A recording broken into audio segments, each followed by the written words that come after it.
in Belfast Grand Opera House today, and in its 126-year history, some very famous faces have been on stage here, from Luciano Pavarotti to Charlie Chaplin, from Laurel and Hardy to Morecambe and Wise.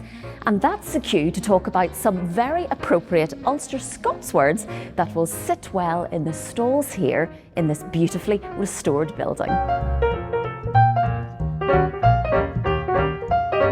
Liam, we're in the auditorium of the gorgeous Grand Opera House. It's the Grand Opera Hoose. Oh, sorry, Grand Opera Hoose. And I was talking about double acts earlier, and of course, we're some double acts. Morecambe and Wise would have nothing on us. Well, that's very modest of you, Jane. But when Morecambe and Wise were here, they were acting the gype on stage. And what does acting the gype mean? It means playing around, pranking. If you had a class clown in school, the teacher would have reminded them not to act the gype.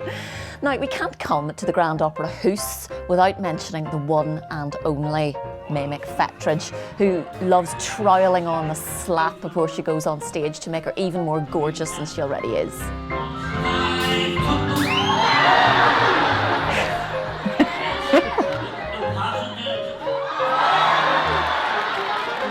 Well, the slap that John Linehan uses to transform himself into May McFettridge, different from the Ulster-Scots slap. That's an informal entrance to a field generally bereft of a gate.